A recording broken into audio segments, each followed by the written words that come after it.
Assalamualaikum warahmatullahi wabarakatuh. Waalaikumsalam warahmatullahi wabarakatuh. Kawan-kawan, kita hari ini ketemu dengan Bung Rocky. Kita ingin minta pandangannya Bung Rocky. Saya kira penting. Ini kan persoalan urusan election elektoral kan sudah selesai. Yes. Dan Prabowo sudah dinyatakan dan sudah ditandatangani oleh KPU dinyatakan pemenang.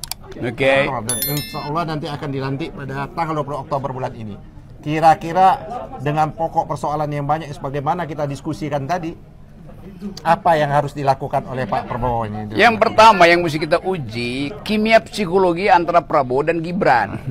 Karena ini soal kepemimpinan. Mereka berdua akan ketemu tiap hari dan dengan segala macam perbedaan kultur, cara berpikir itu, etik segala macam itu, kemampuan retorik. Jadi kita bayangkan misalnya bahwa konflik itu pertama-tama akan terjadi di dalam koalisi, lalu melebar menjadi konflik diam-diam soal leadership di antara presiden dan wakil presiden. Nah, pada saat yang sama, ketika konflik itu mulai muncul, yaitu terutama ketegangan di antara presiden dan wakil presiden, ekonomi kita pasti memburuk. Karena ketegangan global, supply chain yang terganggu tuh, semua parameter tentang moneter itu mulai merambah dan membuat kita kelimpungan, bahkan mungkin potensi ras akan terjadi. Jadi Prabowo ada dalam ketegangan psikologi sekaligus ketegangan sosial. Apalagi kalau kita tambahkan bahwa dunia bersiap-siap untuk ikut perang dunia ketiga tuh. Semua dolar di Indonesia akan dipanggil pulang oleh Joe Biden untuk persiapan industri perang di situ kan.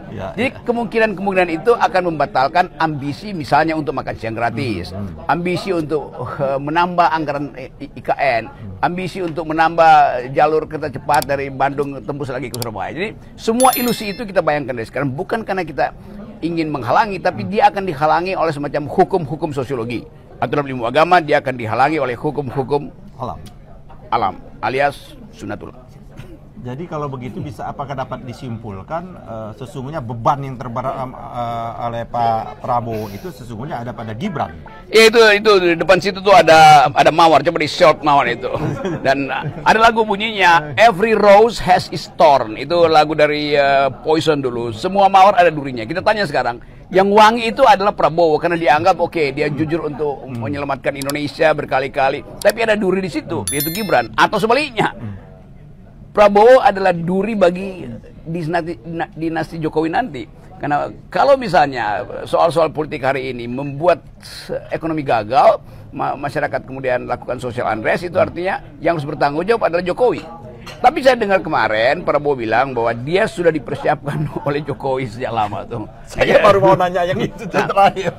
Ini semacam pengakuan yang menunjukkan bahwa sebetulnya ada deal antara Jokowi dan Prabowo. Jadi kalau kita tanya siapa yang pilih Jokowi, rakyat bukan. Yang pilih Prabowo adalah Jokowi melalui pembagian bansos, kira-kira begitu jalan pikirannya kan, atau dengan dibujuk makan siang gratis. Itu ide yang betul-betul menghina akal sehat kita tuh, karena tidak mungkin orang itu diluk-lukkan hanya dengan memberi dia makan siang kan.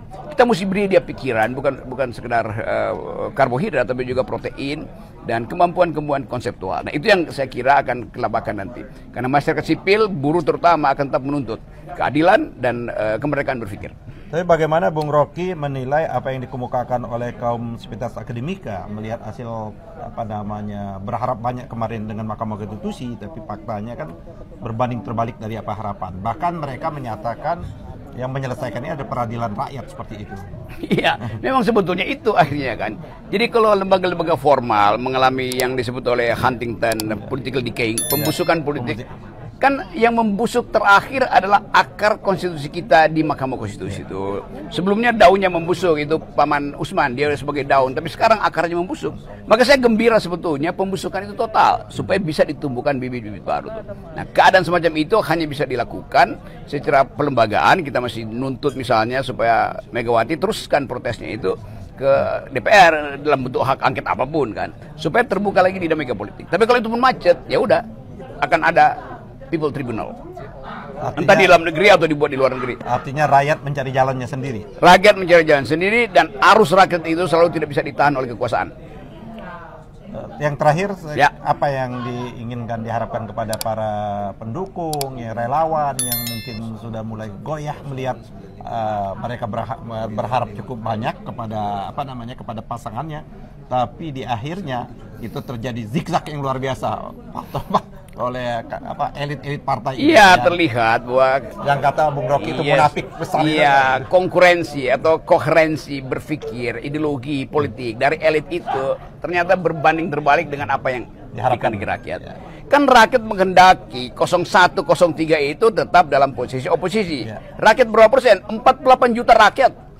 Kan Prabowo dapat 58 juta tuh, 58%. Jadi itu angka konservatif itu ya. Yes, berarti ada 48% rakyat Indonesia menghendaki partai Nasdem, partai PKB, partai PKS, partai PDIP untuk membackup suara rakyat. Sekarang 3-4 orang elit mengatakan kami mau bergabung. Bagaimana logikanya tuh? Kalau seluruh rakyat menghendaki tapi elit mau bergabung. Jadi memang kelihatan bahwa kita masih dangkal dan berpikir. Untung sekali Pengadilan Jakarta Selatan kemarin itu memutuskan bahwa kepentingan publik itu bisa diucapkan dengan cara yang bahkan menghina presiden. Dan itu kesempatan kita untuk meneruskan. Dan saya berterima kasih pada lawyer-lawyer yang membela saya, termasuk Egy Sujana yang secara vokal mengatakan bahwa tidak ada di dunia ini pikiran itu dikendalikan oleh kekuasaan tuh. Dan dalil Egy Sujana memperkuat putusan hakim yang membebaskan saya dari tuntutan orang gila yang namanya David Tobing.